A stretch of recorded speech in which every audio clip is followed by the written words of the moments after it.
वेसंतर जातक कथा, जहां बुद्ध अपने शाक्य कुल के समक्ष वर्षा चमत्कार का कारण बताते हैं। 10 वरदान आदि।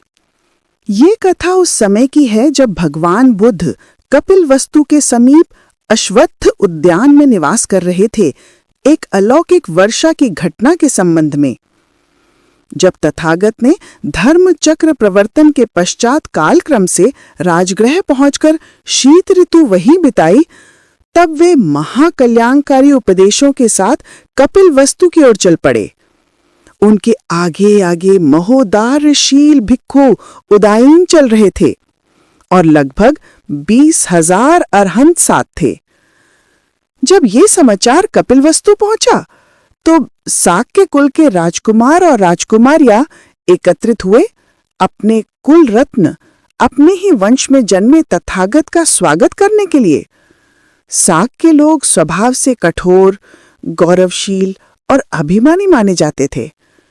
वे सोचने लगे, सिद्धार्थ हमारे ही घर का बालक है, हमारा छोटा भाई, भतीजा, पोता है, वो हमसे छोटा है, हम उसे प्रणाम क्यों करें? इसलिए उन्होंने कहा, छोटे राजकुमार आगे जाकर प्रणाम करें, हम पीछे बैठकर देख लेंगे। वे बिना प्रणाम किए बैठे रहे।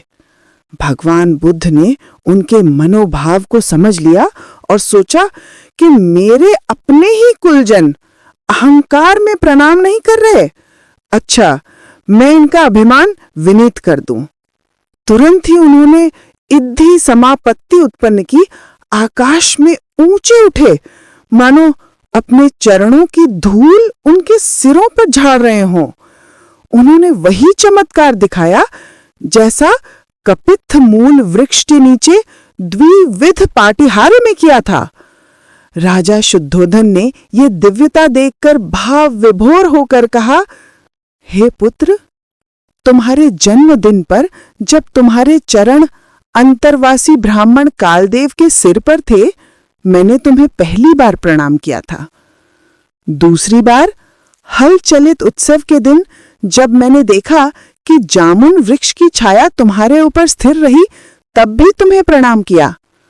और आज ये महाचमत्कार देखकर मैं तीसरी बार तुम्हारे चरणों में शीश निमाता हूं। राजा के ऐसा कहने पर एक भी शाक्य बैठ नहीं सका। सबके अभिमान गल गए और सब ने एक साथ सिर झुकाकर प्रणाम किया। तथागत आकाश से उतरकर अपने उपयुक्त सिंहासन आसन पर विराजमान हुए। उनके कुलजन अब शांत और विनीत होकर बैठ गए। मन निर्मल हो चुका था। उसी समय एक विशाल मेघ उठा और अचानक अद्भुत वर्षा होने लगी। पर यह कोई सामान्य वर्षा नहीं थी। जिसकी इच्छा थी भीगने की, वो पूर्ण भीग गया, और जिसे भीगना नहीं था उसके शरीर पर एक बूंद भी नहीं पड़ी। लोग आश्चर्य से भर उठे। अरे, ये तो महान चमत्कार है। बुद्ध के कुल पर ऐसी वर्षा ये देवत्व शक्ति के बिना कैसे संभव है? सबके ऐसा कहने पर बुद्ध मुस्कुराए और बोले, भिक्षुओं, ये मेरे कुल पर पहली बार ऐसी वर्षा नहीं हुई है। प्राचीन काल में भी मेरे ही कुल पर इसी प्रकार का दिव्य वर्षा चमत्कार हुआ था।